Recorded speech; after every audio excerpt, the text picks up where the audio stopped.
एक हंटर के तौर पर कंग जिन ह्यक ने कभी हेडलाइंस नहीं बनाई और ना ही फेम कमाया। एक मामूली डी रैंक हंटर होने की वजह से उसके हिस्से बस लेफ्ट ओवर क्वेस्ट और बेकार लूट ही आते थे। वह बहुत पहले समझ चुका था कि इस दुनिया में सिर्फ पावर ही सब कुछ है, बिना स्ट्रेंथ के हंटर्स भी कुछ नहीं। लेकिन उसकी किस्मत उस दिन बदल गई जब उसके अपार्टमेंट से अचानक एक अजीब साउंड आई। उसने दरवाजा खोला तो सामने एक चमकता हुआ डंजन पोर्टल था जो मिस्टिकल लाइट से ग्लो कर रहा था। पोर्टल के उस पार एक दूसरी दुनिया थी, मॉन्स्टर्स से भरी हुई। लेकिन अजीब बात यह थी कि वह उसे देख भी नहीं सकते थे। कंग बिना किसी डैमेज के अंदर जा सकता था। यह सिर्फ डरावना नहीं था, बल्कि उसके लिए एक रेयर चांस था, अपना खुद का सोलो डंजन। यहाँ हर मॉन्स्टर किल उसे एक्सपी और स्किल पॉइंट्स देगा, हर फ्लोर क्लियर उसे पावर अप करेगा और हर ट्रेजर सिर्फ उसी का होगा। अब न कोई गिल्ड, न कोई राइवल, बस उसका सोलो एडवेंचर। कैंग जिन ह्युक ने गहरी सांस ली, पोर्टल में कदम रखा और उसने किसी तरह अपने चेहरे पर डंडे का वार डॉज किया और जल्दी से अपनी अटारी में भाग गया। गोब्लिन हैरान होकर इधर उधर हवा में वार करने लगा, जैसे सच में वह किसी अदृश्य दीवार को पार नहीं कर सकता था। अब कैंग जिन ह्यू को समझ आ चुका था, ये मॉन्स्टर्स पोर्टल से बाहर नहीं आ सकते। इसका मतलब था कि अब डरने की कोई वजह नहीं। उसने बेसबॉल बैट उठाया और फिर से पोर्टल में एंट्री ली। इस बार उसने गोब्लिन पर पूरा जोर लगाया। एक तेज स्विंग उसके गाल पर पड़ा और वह हवा में उड़ गया। अगला वार उसके सीने पर था, जिसने उसे जमीन पर गिरा दिया और फिर आखिरी स्ट्राइक ने उसका काम खत्म कर दिया। यह जिन ह्यू की पहली सोलो हंट थी और पहली बार उसने अकेले एक मॉन्स्टर को डिफीट किया था। सबसे खास बात, अब एक्सपी उसे किसी के साथ शेयर नहीं करना था। सारा रिवॉर्ड सिर्फ उसका। गॉब्लिन को खत्म करते ही उसका लेवल, जो 3 साल से रुका था, तुरंत लेवल अप हो गया। गॉब्लिन की कॉर्प्स भी उसका लूट थी और सही बायर मिलने पर वह इसे 3 मिलियन से भी ज्यादा में बेच सकता था। अगले दिन वह कॉन्फिडेंटली हंटर मार्केट पहुंचा और एक बिजनेसमैन को बेचने की कोशिश की, लेकिन वो आदमी उसकी लैक ऑफ एक्सपीरियंस समझ गया और बोला, लगता है तुम अभी नूब हो। जिस तरह से तुमने गॉब्लिन को संभाला, उसकी मार्केट वैल्यू बहुत गिर गई है। इसके बावजूद कैंग जिन ह्यक ने गॉब्लिन की कॉर्प्स से 3 मिलियन से भी ज्यादा पैसे कमा लिए, जैसा उसने सोचा था। बस एक प्रॉब्लम थी, उसे उस जगह का नाम बताना पड़ता जहां उसने ये हंट किया था। और यही उसकी सबसे बड़ी वीकनेस थी, क्योंकि अगर किसी को उसके एटिक में छुपे सीक्रेट डंजन का पता चल जाता तो उसका सारा प्रॉफिट खत्म हो जाता। जब वह इस मुश्किल से निकलने का रास्ता सोच ही रहा था, तभी अचानक ब्लैक ड्रैगन गिल्ड के हंटर्स एकदम बॉसी एंट्री मारते हुए वहां आ धमके। किसी ने उनके इलाके से अनऑथोराइज्ड क्वेस्ट क्लियर किया था और वे बुरी तरह गुस्से में थे। सबसे पहले उन्हें लगा कि ये काम जिन ह्यू का है और वो उससे भिड़ने वाले ही थे, लेकिन बिजनेसमैन ने चालाकी से उनका ध्यान एक सुनहरे बालों वाले नए हंटर की तरफ मोड़ दिया, जो बेखबर खड़ा था। अगला पल जैसे नाइटमेयर था। गिल्ड के थग्स उस पुअर हंटर पर टूट पड़े और उसे इतना पीटा कि वह मुश्किल से हिल भी पा रहा था। उनकी नजर में वह किसी इल्लीगल सीरियल किलर से कम नहीं था, जिसने उनकी टेरिटरी में एंट्री ली थी। उसे खून से लथपथ हालत में घसीटते हुए इंटेरोगेशन के लिए ले जाया गया। जिन ह्यूक सब देख रहा था। यह वार्निंग थी, अगर उसने गॉब्लिन की ओरिजिन जगह रिवील कर दी तो उसका एंड भी वैसा ही होगा। उसी पल उसने फैसला किया, वह अब अपनी लूट को बेचने का नया तरीका ढूंढेगा। जैसे ही जिन ह्यक घर लौटा, उसने तय कर लिया कि अब उसे बार बार डंजन में जाकर और भी ताकतवर बनना है। लेकिन इस बार तैयारी पूरी होनी चाहिए थी, क्योंकि यह कोई नॉर्मल हंट नहीं थी, बल्कि उसकी असली सर्वाइवल क्वेस्ट थी। उसने खुद को टेलीपोर्टेशन स्टोन से लैस किया ताकि खतरे की हालत में सीधे अपने अपार्टमेंट वापस जा सके। साथ ही मॉन्स्टर ट्रैकिंग कंपास लिया, जो 50 मीटर के अंदर किसी भी एनिमी का पता दिखा देता था। अपने भरोसेमंद बेसबॉल बैट को हाथ में कसते हुए वह फिर से डंजन में कूद पड़ा। हर स्विंग, हर स्ट्राइक के साथ एक एक गॉब्लिन उसकी एक्सपी बार भर रहा था और उसका लेवल ऊपर जा रहा था। जैसा नाम था गॉब्लिन लेबिरिंथ, वैसे ही यह जगह गॉब्लिन से भरी हुई थी। लो रैंक हंटर के लिए यह एकदम परफेक्ट ट्रेनिंग ग्राउंड था। पूरे दिन की कॉन्टिन्यूअस हंटिंग के बाद उसकी इन्वेंटरी लगभग भर चुकी थी। अब बस एक और गॉब्लिन किल की जगह बची थी और जिन ह्यक चाहता था कि आखिरी टारगेट कोई बड़ा गॉब्लिन हो,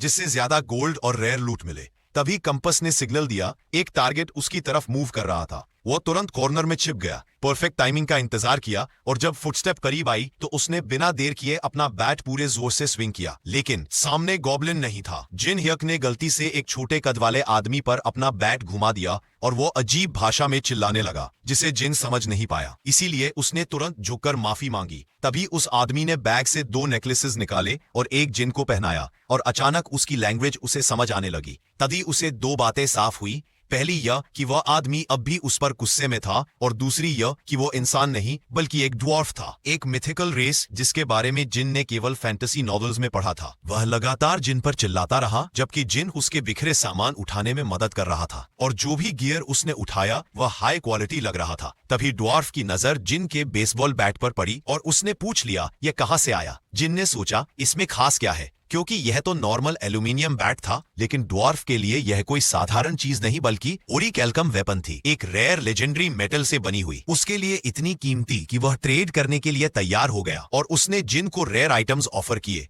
जिन ने थोड़ा सोचा, लेकिन मना करने का कोई कारण नहीं था, इसलिए वह उसके पीछे पीछे उसकी वर्कशॉप में चला गया, जहां ड्वार्फ बैट को अपनी वर्कशॉप में अंदर ले गया, जबकि जिन हयक चारों ओर रखे हथियारों को देख रहा था और सोच रहा था कि कौन सा चुनना चाहिए। तभी ड्वार्फ वापस आया, लेकिन इस बार उसके हाथ में जिन का वही बैट था जो अब चमकदार लाल रोशनी छोड़ रहा था। जिन हैरान रह गया, ये सच में मेरा बैट है? ड्वार्फ ने काम एक्सप्रेशन के साथ समझाया कि यह ओरिकैल्कम की खासियत है। शुरुआत में यह एक कमजोर धातु की तरह दिखता है, लेकिन हर बार इंचैंट होने पर यह और भी ज्यादा ड्यूरेबल और पावरफुल बन जाता है। जिन की आंखें चमक उठी। एन्चैंट एक एन्चैंटेड वेपन रेयरेस्ट ट्रेजर्स में से होती है, जो आमतौर पर सिर्फ high grade monsters A rank या उससे ऊपर से ही मिलती है। जिन ने बैट को 2-3 बार स्विंग किया और तुरंत महसूस किया कि इसकी ताकत पहले से बिल्कुल अलग है। वुश, बूम, इतना स्मूथ येट डिस्ट्रक्टिव। यह मानना ऑलमोस्ट इम्पॉसिबल था कि ऐसा वेपन आर्टिफिशियली बनाया गया हो। वह तुरंत स्टेटस मेन्यू खोलता है। Mythical baseball bat, grade S, durability S, effect automatic retrieval. उसका कभी साधारण एल्यूमिनियम बैट अब रेयरेस्ट मिथिकल आइटम बन चुका था। अगर वह उस आइटम को बेच पाता तो शायद करोड़ों कमा सकता था, लेकिन बैट पहले से ही उससे बाउंड हो चुका था और अब कोई और उसका इस्तेमाल नहीं कर सकता था। ड्वार्फ ने उसमें ऑटोमेटिक रिट्रीवल मैजिक भी जोड़ दिया था, जिसका मतलब था कि चाहे कोई भी उसे छीनने की कोशिश करे, वह हमेशा जिन ह्यूक के पास ही लौट आएगा। पैसे ना कमा पाने की निराशा के बावजूद जिन जानता था कि उसके हाथ में अब एक मिथिकल आइटम है और ये उसके लिए ताकत और सर्वाइवल का अल्टीमेट टूल बन सकता है। वैसे भी उसके पास अब भी गॉब्लिन की लाशों से भरी इन्वेंट्री पड़ी थी, जिसे बेचकर वह अच्छा प्रॉफिट कमा सकता था। समस्या बस यही थी कि उन्हें बेचने के लिए नॉर्मल गिल्ड मार्केट का इस्तेमाल करना मतलब सीधे अनवांटेड ध्यान अट्रैक्ट करना, और अगर बड़े गिल्ड्स को उसके सीक्रेट डंजन के बारे में पता चल गया तो सब खत्म हो जाएगा। ऐसे में उसके पास बस एक रास्ता बचा था, अंटर इंडस्ट्री का ब्लैक मार्केट। वहां कोई सवाल नहीं पूछता, बस माल लेता है और सही दाम देता है। और जिन के लिए उनसे कांटेक्ट करना मुश्किल भी नहीं था, क्योंकि लो रैंक हंटर्स को हमेशा उनके बिजनेस कार्ड्स मिलते रहते थे। जिन के पास भी उनमें से कई पड़े थे। हल्की मुस्कान के साथ उसने कार्ड्स उठाए और धीरे धीरे घर की तरफ कदम बढ़ा दिए। जिन ह्यक ने एक शेडी सा दिखने वाला बिजनेस कार्ड उठाया और उसी के जरिए ब्लैक मार्केट तक पहुंचने की कोशिश की। कार्ड पर लिखी जगह बिल्कुल सस्पिशियस लग रही थी, लेकिन उसके पास अब कोई और ऑप्शन नहीं था। जब वह उस जगह के किसी भी निशान की तलाश कर रहा था, तभी ऊपर से एक आदमी ने आवाज लगाई। वह डेप्यूटी चो योंग था। चो ने जिन ह्यक को अपने बॉस से मिलने के लिए ऑफिस में इनवाइट किया। वहां उसकी मुलाकात वैली जून चू से हुई, एक कोल्ड ब्लडेड ब्रोकर जिसे ब्लैक मार्केट का अकेला शार्क कहा जाता था। वाली अपनी असली पहचान छुपाकर एक अकेले एजेंट की तरह ऑपरेट करता था और रेयर मॉन्स्टर कॉर्प्सेस का भी बड़ा धंधा चलाता था। पेमेंट की बात करने से पहले वाली ने जिन से उसकी इन्वेंट्री दिखाने को कहा। जिन ने हल्की हिचकिचाहट के बाद अपनी इन्वेंट्री खोली और जैसे ही 20 गॉब्लिन्स की लाशें सामने आईं, दोनों के चेहरे पर हैरानी साफ दिखी। जिन जैसा रूकी अगर इतने सारे कॉर्प्सेस लेकर आया है तो ये अपने आप में एक WTF मोमेंट था। खास बात यह थी कि लाशें लगभग परफेक्ट हालत में थी। सिर्फ बेसबॉल बैट की चोटों से उनके सिर क्रश्ड थे, लेकिन बाकी शरीर इंटैक्ट था। इतनी साफ सुथरी क्वालिटी देखकर डेप्यूटी चो की आंखों में ग्रीड और एक्साइटमेंट साफ झलकने लगी। वह इसे छुपाने की कोशिश करता रहा, लेकिन उसका चेहरा बिट्रे कर रहा था। ये माल तो सच में जैकपॉट है।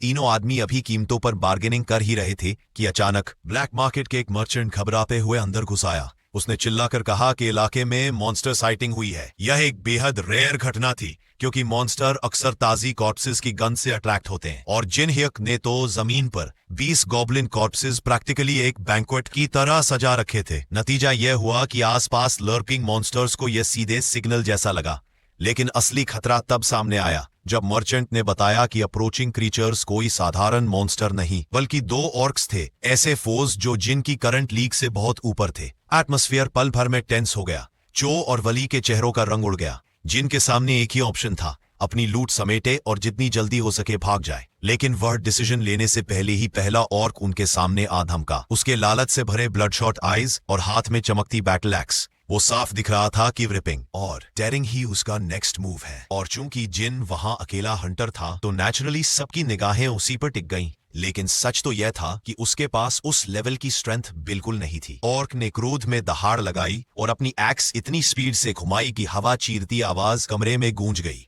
जिन ने पहली स्ट्राइक को किसी तरह डॉज कर लिया, लेकिन दूसरा स्विंग सीधे उसके स्कल की तरफ आ रहा था। इतनी कम दूरी पर यह प्रैक्टिकली अनअवॉइडेबल था। उसकी सांस रुक गई। क्या यही सब खत्म हो जाएगा? उसके दिमाग में बस यही गूंज रहा था कि ये उसका गेम ओवर मोमेंट है। तभी अचानक क्लैंग उसकी इन्वेंट्री में रखा नया एन्चेंटेड बैट खुद बे खुद बाहर निकल आया और इनकमिंग एक्स स्ट्राइक को रोक दिया। पूरा रूम उस इम्पैक्ट की गूंज से हिल उठा। जिन हयक की आंखें चौड़ी रह गई। ये सिर्फ एक हथियार नहीं था, ये उसके फेट का नया टर्निंग पॉइंट था। जिन ह्यूक का नया एन्चेंटेड बैट वाकई गेम चेंजर साबित हुआ। उसकी स्ट्राइक की रोक इतनी जबरदस्त थी कि ऑर्क एक सेकंड के लिए पीछे धकेल दिया गया। यही वो हिडन इफेक्ट था, प्रेजेंस डिटेक्शन, जो इस मिथिकल वेपन में छिपा हुआ था। जिन के अंदर अचानक नई फाइटिंग स्पिरिट जग गई। उसने सोचा अगर ये बैट सच में ऐसा कर सकता है तो मेरे पास जीतने का मौका है। ऑर्क ने गुस्से से दहाड़ लगाई और दोबारा हमला किया, लेकिन इस बार जिन पहले से कहीं ज्यादा कॉन्फिडेंट और प्रिपेयर्ड था। उसने बैट को टाइट ग्रिप में पकड़ा और सीधे ऑर्क के घुटने पर जोरदार वार किया। क्रैक! जैसे ही वो मॉन्स्टर लड़खड़ाया, जिन ने बिना टाइम गवाए उसकी फेस पर एक और पावरफुल स्विंग मारा। बैम! ऑर्क की गर्दन टूट गई और वह वही ढेर हो गया। उस स्किल के साथ जिन का लेवल 24 से सीधे 36 तक शूट अप हो गया। यह पावर बूस्ट अनबिलीवेबल था, लेकिन जश्न मनाने का टाइम नहीं था, क्योंकि दूसरा ऑर्क पहले से ही हमला करने के लिए चार्ज कर रहा था। इस बार जिन प्रिपेयर था। उसने स्किलफुली अटैक डॉज किया और तुरंत पीछे मुड़कर उसकी पीठ पर जोरदार स्ट्राइक मारी।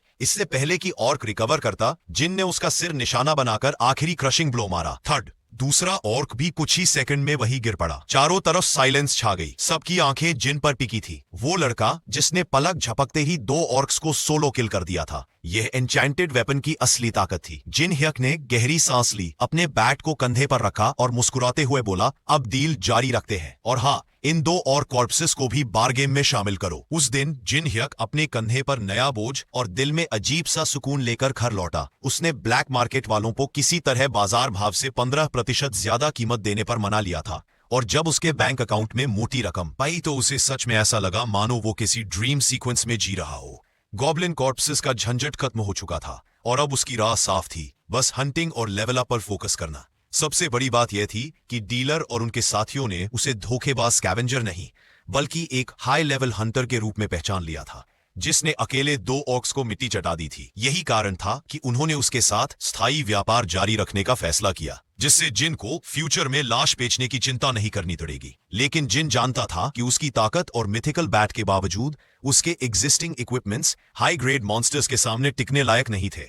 अब उसे अपग्रेड्स की जरूरत थी, सही गियर्स, पावरफुल आर्टिफैक्ट्स और रेयर आर्मर्स। और अपग्रेड्स पाने का उसका एक ही रास्ता था, स्मार्ट प्ले। अगर सही स्ट्रैटेजी अपनाई जाए तो वह फ्री में भी इक्विपमेंट हासिल कर सकता था। अगले ही दिन जिन अपनी सीक्रेट मूव लेकर ड्वार्फ की वर्कशॉप पहुंचा। इस बार वह एक क्रेट में भरे हुए बियर कैन्स और प्रीमियम लिकर की बॉटल्स लेकर आया। ड्वार्फ की आंखें चमक उठी, क्योंकि उसे एल्यूमिनियम सबसे ज्यादा पसंद था, और क्रेट में भरे कैन्स उसके लिए किसी गोल्ड माइन से कम नहीं थे। जिन ने क्रेट आगे सरकाया और मुस्कुराया। डील? ड्वार्फ तो शॉक में था। इम्पॉसिबल, यह सब ओरे चालकम से भरा हुआ है। जिन ह्यूक ने सोचा था कि बियर से ड्वार्फ खुश हो जाएगा, लेकिन उसने पहली सिप लेते ही थूक दी और गुस्से में चिल्लाने लगा। तभी जिन ने उसे सोजू दिया, जिससे वह थोड़ी देर के लिए शांत तो हुआ, पर अब भी उसे वो किक नहीं मिली जिसकी तलाश थी। और तभी उसने जिन से अपनी डिमांड रखी, मिथ्रिल ओर लाने की। जिन को समझ नहीं आया कि शराब और ओर का क्या लेना देना है, लेकिन उसे रेयर गियर चाहिए था, इसलिए उसके पास इस क्वेस्ट को मानने के अलावा कोई रास्ता नहीं था। वह लैबिरिंथ में और अंदर गया और एक घने जंगल से होते हुए एक बड़े मैदान में पहुंचा, जहां अचानक उसके सामने सिस्टम मेन्यू पॉपअप हुआ और लिखा आया कि वह अब लैबिरिंथ के 2nd फ्लोर पर है। उसी वक्त उसे वो पॉइंट सेट करने का ऑप्शन मिला, जिसे उसने तुरंत एक्सेप्ट किया, और एक चमकता हुआ गेट खुला, जिससे अब वह 1st और 2nd फ्लोर के बीच आसानी से ट्रैवल कर सकता था, बिल्कुल किसी आरपीजी गेम की तरह। यह उसके लिए एक हिडन एडवांटेज था, और अब उसके पास क्लियर पाथ था, मिथ्रिल और ढूंढना, ड्वार्फ का क्वेस्ट पूरा करना और रेयर गियर पाना। अपने इंचेंटेड बैट को कसकर पकड़ते हुए जिन ने गहरी सांस ली और सोचा कि यही उसका अगला स्टेज है। और फिर वह बिना पीछे देखे लैबिरिंथ की ओर गहराई में उतर गया। लैबिरिंथ का सेकंड फ्लोर, जिसे डॉग्स एंड स्केलेटन्स कहा जाता था, पहली नजर में ही जिन ह्यूक को समझ आ गया कि यह फ्लोर पहले वाले से बिल्कुल अलग है। जहां फर्स्ट फ्लोर पर गॉब्लिन्स थे, बट वहीं यहां जंगली मॉन्स्टर डॉग्स थे जो झूल बनाकर उस पर टूट पड़ते थे। लेकिन ये क्रीचर्स उन ऑर्क्स जितने स्ट्रॉन्ग नहीं थे जिनसे वह हाल ही में लड़ चुका था, इसलिए जिनके लिए ये सब फ्री EXP पॉइंट्स से ज्यादा कुछ नहीं थे। उसने बिना हिचकिचाए अपना एन्चेंटेड मैट उठाया और पूरे जोश के साथ उन पर चार्ज कर दिया। कुछ ही मिनटों में उसने 25 से ज्यादा डॉग्स को मार गिराया और उनकी बॉडीज इन्वेंट्री में कलेक्ट कर ली। मार्केट वैल्यू से देखा जाए तो यह लूट कम से कम 200 मिलियन वॉन का था, लेकिन जिन ने खुद को पैसे के लालच में बहकने से रोका। उसे याद था कि उसका असली मिशन मिथ्रिल ओर निकालना था। आगे डंजन की गहराई में पड़ते हुए वह स्केलेटन मॉन्स्टर्स से टकराया। ये क्रीचर्स ज्यादा अनोइंग थे क्योंकि उनकी बॉडीज बेकार थीं और मार्केट में बेची नहीं जा सकती थीं। उन्हें हराने का एक ही तरीका था, सीधे उनके कोर्स को निशाना बनाना और तब तक लड़ते रहना जब तक वे पूरी तरह टूट न जाए। स्केलेटन्स के साथ यह लड़ाई जिन ह्यू के लिए किसी दुष्स्वप्न से कम नहीं थी। उनकी एंडलेस बेम्स और लगातार कोर्स तोड़ने की मजबूरी ने हर पल को और भी दर्दनाक बना दिया। जितना वह एक गिरा था उतने ही और उस पर टूट पड़ते। फिर भी उसकी करंट लेवल और स्किल इतनी हाई हो चुकी थी कि हारने का सवाल ही नहीं था। लड़ाई खत्म होते होते वह पूरी तरह थक चुका था, लेकिन उसकी मेहनत रंग लाई। उसका लेवल सीधे 100 तक पहुंच गया। इसका मतलब था कि अब सिस्टम उसकी क्लास बदलने वाला था। जिन को पूरा यकीन था कि उसकी हाल की लड़ाई की स्टाइल देकर उसे बर्सर्कर या वॉरियर बना दिया जाएगा, लेकिन सिस्टम ने हैरान करते हुए उसे क्लेरिक चुना। यह अजीब था, पर जिन ने ज्यादा सोचा नहीं और अपनी जर्नी जारी रखी। आगे बढ़ते हुए वह आखिरकार मिथ्रिल ओर निकालने में सफल हो गया। यह खुद ड्वार्फ के लिए भी अनएक्सपेक्टेड था, क्योंकि उसे नहीं लगा था कि जिन उस हेलिश अनुभव से जिंदा लौट आएगा। भले ही जिन बुरी तरह थक चुका था, लेकिन वह खाली हाथ नहीं था। उसने अपने लिए भी कुछ मिथ्रिल छुपा लिया, क्योंकि वह जानता था कि इतनी रेयर और महंगी चीज फ्यूचर में उसके काम आ सकती है। जिन ह्यूक ने मिथ्रिल ओर का बाकी हिस्सा ड्वार्फ को सौंप दिया, और चूंकि वह अतिरिक्त ओर भी लेकर आया था, ड्वार्फ इस डील से काफी खुश हुआ और उसे ऑफर किया कि वह उसकी पसंद की कोई भी चीज फॉर्ज कर देगा। जिनके पास पहले से ही एक मिथिकल एन्चांटेड बैग था, इसलिए उसे अब जरूरत थी डिफेंस की। एक ऐसा आर्मर जो हैवी ना हो और जिसे नॉर्मल कपड़ों के नीचे आसानी से छिपाया जा सके। ड्वार्फ उसकी रिक्वेस्ट मान गया और तुरंत काम पर लग गया। लेकिन फॉर्जिंग प्रोसेस काफी लंबा था, जितना जिन सोच रहा था उससे कहीं ज्यादा। वह इंतजार करते करते थक गया और थोड़ी देर के लिए घर जाकर आराम करने का फैसला किया। लगभग आधे घंटे की झपकी के बाद जब वह वापस वर्कशॉप पहुंचा तो उसने देखा कि ड्वार्फ ने उसका आर्मर तैयार कर लिया था। सामने रखा हुआ था मिथ्रिल चेनमेल आर्मर, इतना फाइन और फ्लेक्सिबल कि यह उसकी शर्ट और हुडी के नीचे आसानी से फिट हो सकता था। जिन ने उसे पहनकर देखा और अगले ही पल बिना किसी वार्निंग के ड्वार्फ ने एक हैमर से उसकी चेस्ट पर वार कर दिया। सामान्य स्थिति में यह अटैक उसकी रिब्स तोड़ देता, लेकिन आर्मर की ड्यूरेबिलिटी इतनी हाई थी कि उसे मुश्किल से कोई इंपैक्ट महसूस हुआ।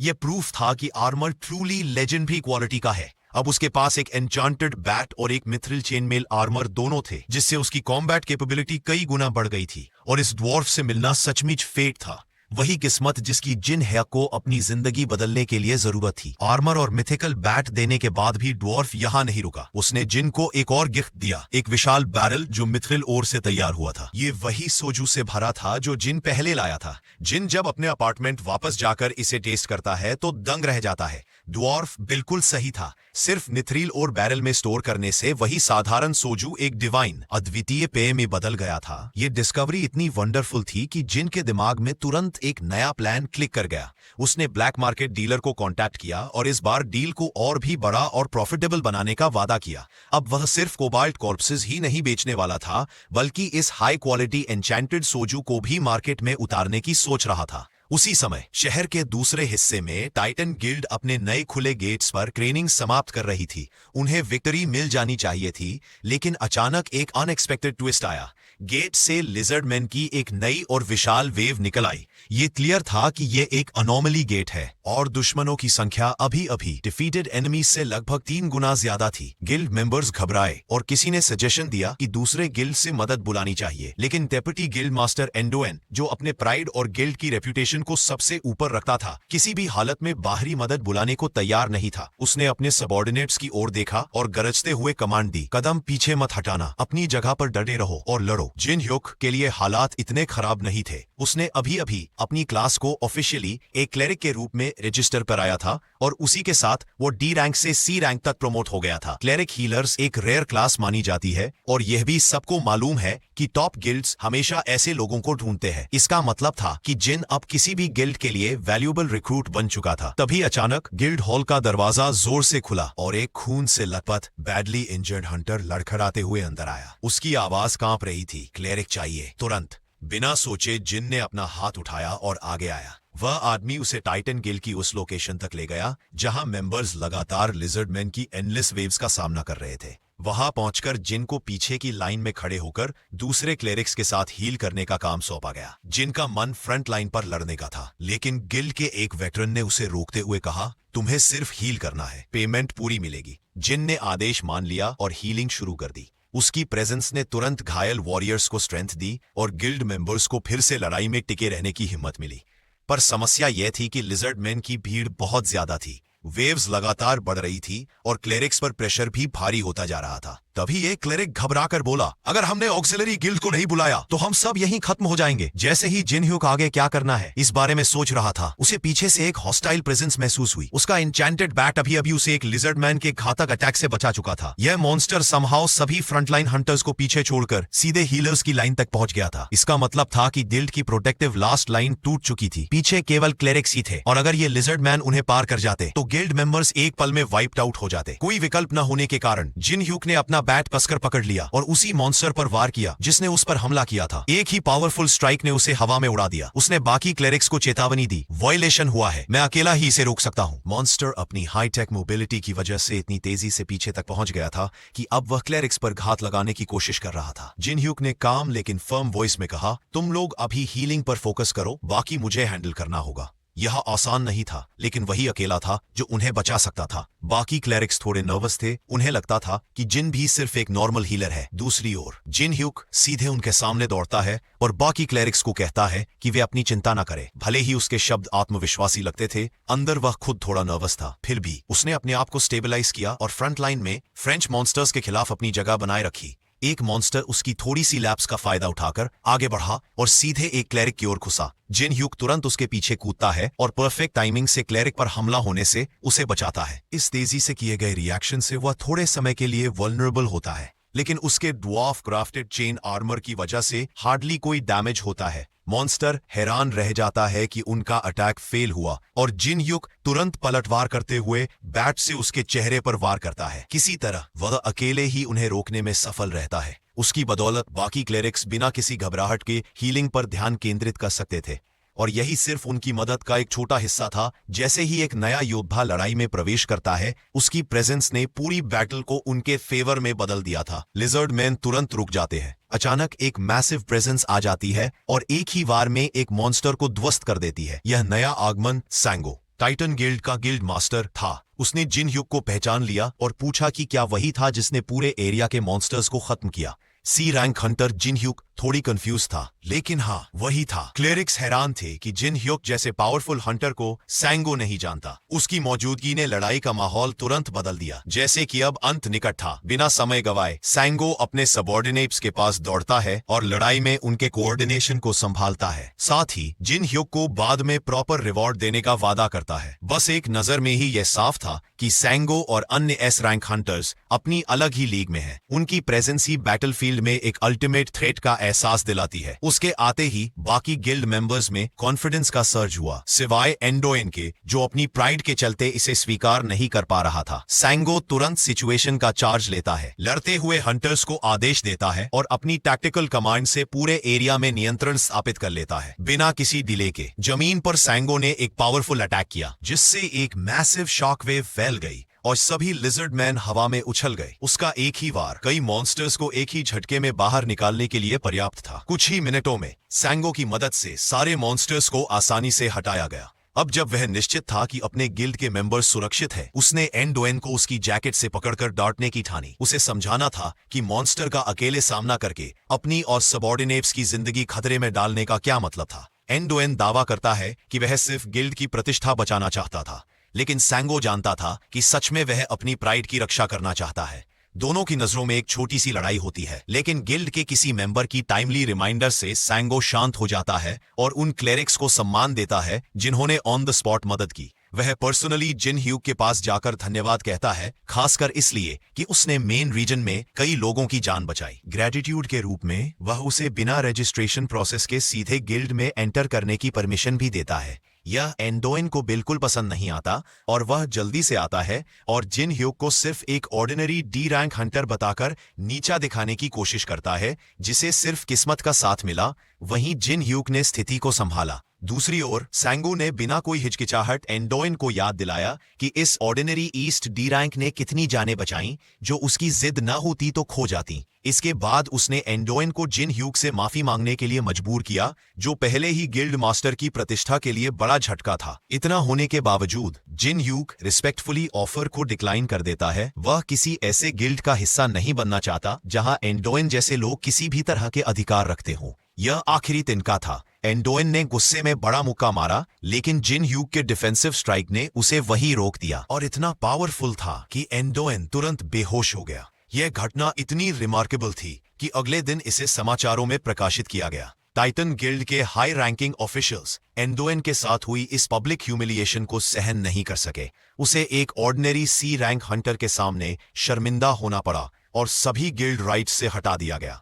वहीं सैंगो ने स्थिति को बैलेंस किया, यह बताते हुए कि एंडोइन ने केवल अपने प्राइड के लिए कई गिल्ड मेंबर्स की जानों को खतरे में डाला था और एक ऐसे व्यक्ति पर अटैक करने की कोशिश की थी जिसने उनकी गिल्ड के लिए लड़ाई लड़ी। यह उसके डिप्रेडेट होने के लिए पर्याप्त कारण था। वहां इकट्ठे हुए लोग चुप हो गए और किसी को कुछ कहने की जरूरत नहीं पड़ी। गिल्ड मास्टर का ध्यान उस एक्स्ट्रॉर्डिनरी सी रैंक पर लौट आया जिसे उसने पिछले दिन देखा था। उससे पहले कि वह और मजबूत हो जाए, उसे कैंग जिन ह्यूक को अपने गिल्ड में शामिल करना था, चाहे कुछ भी हो। मीनवाइल जिन ह्यूक अपने अपार्टमेंट में आराम से बैठा था, एक पेय का आनंद ले रहा था और अपने खर्चों को देख रहा था। हंटिंग से उसने काफी पैसा कमाया था, लेकिन सालान्य से अधिक खर्चों की वजह से उसके खर्चे असामान्य रूप से ऊंचे हो गए थे। अगर उसे पता होता कि सब कुछ ऐसे होगा तो वह टाइटन गिल्ड द्वारा ऑफर किए गए एडिशनल पे को स्वीकार कर लेता। हालांकि दिन के अंत में इससे कोई फर्क नहीं पड़ता था, क्योंकि उसके पास पैसे कमाने का एक और बेहतर तरीका था। थोड़ी बहुत जरूरतमंद आराम के बाद वह फिर से डंजन में अधिक मॉन्स्टर के शव इकट्ठा करने के लिए गया। अब केवल पुराने मॉन्स्टर का हंट करना उसके लिए पर्याप्त नहीं था। जब वह अब इतना स्ट्रांग हो गया था तो उसे कुछ मजबूत अपोनेंट्स की तलाश थी। वह सेकेंड फ्लोर में सामान्य से थोड़ा और गहरा गया और खुद को ऑक्स की एक छोटी सेना का सामना करते हुए पाया। उनमें से एक पीछे से उस पर हमला करने की कोशिश करता है, लेकिन वह सफलतापूर्वक अटैक से बच जाता और अपने खुद के हमले से जवाबी कार्रवाई करता, जिससे वह ऑर्क तुरंत हार जाता है। जैसे ही कई अन्य ऑक्स गलियारों से उसके चारों ओर झुंड बनाते हैं। कुछ ही दिन पहले वह मौके पर ही मर चुका होता, लेकिन अब अपने नए इक्विपमेंट की मदद से वह सभी को आसानी से हराने में सक्षम था। अंत तक उसने कुल 20 और डेड बॉडीज गिनी, जिससे उसके पास पूरे 1 साल तक किसी भी चीज की चिंता न करने के लिए पर्याप्त पैसा हो गया। अभी भी बहुत स्टैमिना बची होने के कारण उसने डंजन में थोड़ा और गहरा जाने का फैसला किया और 3rd फ्लोर में एंट्री की, जिसका नाम था जम टेम्पल गार्डियंस लैबिरिंथ। पहली नजर में यहाँ कोई मॉन्स्टर नहीं दिख रहा था, लेकिन शांति की यह भावना लगभग तुरंत एक जमीन को हिला देने वाले बड़े कंपन से टूट गई। एक विशाल हाथ उसके नीचे से फटा और जिन ह्यूक मुश्किल से रास्ते से हट पाया। यह हाथ एक पत्थर के गोलम का था, जो माना से बने एक आर्टिफिशियल मॉन्स्टर था। उसके हमले बहुत तेज और पावरफुल थे कि जब जिन ह्यूक उसे रोकता, तब भी वह पीछे धकेल दिया जाता। इससे उसके पास कोशिश करने और तुरंत वापस लड़ने के लिए बहुत कम विकल्प बचे। गोलम बेहद मजबूत लगता था, लेकिन इसमें स्ट्रेंथ इस्तेमाल करने के लिए इंटेलिजेंस की कमी थी। जिन ह्यूक इसका फायदा उठाता है और उसके सिर पर हमला करता, जिससे गोलम का सिर टुकड़ों में टूट जाता और वह गिर पड़ता है, लेकिन यह फिर से जल्दी बन सकता था। जिन ह्यूक ने गोलम के एक महत्वपूर्ण पॉइंट को भूल गया था। उसके कोर को पूरी तरह से तोड़ना ही उसे हराने का एकमात्र तरीका था। यह समझते हुए वह पीछे हटकर दूरी बनाने और नई स्ट्रैटेजी बनाने की कोशिश करता है, लेकिन गोलम तेजी से अपने हाथ को रेजरेक्ट करता है और उसे भागने से रोक देता है। जिन ह्यूक के पास इस जान से बचने के सीमित विकल्प थे। कभी अचानक एक तीर उड़ता है और गोलम की छाती में लगता है। जिन ह्यूक मौके को भांपता है और अपने बल्ले से एक तेज वार करता सीधे गोलम के कोर को तोड़ते हुए उसे नष्ट कर देता है। जिन ह्यूक ने गोलम को एक बार और हमेशा के लिए हरा दिया और उस खतरनाक स्थिति से जिंदा निकलने में कामयाब रहा। वह उस अजनबी का धन्यवाद करता जिसने तीर के शॉट से उसे बचाया। जैसे ही वह अपने सेवियर की ओर मुड़ता है, उसकी उम्मीद थी कि वह ड्वार्फ होगा, लेकिन उसकी नजर एक सुंदर महिला पर पड़ती है जिसके अजीब और लंबी कान है। तुरंत ही जिन ह्यूक को समझ आ जाता है कि यह महिला वास्तव में एल्फ है।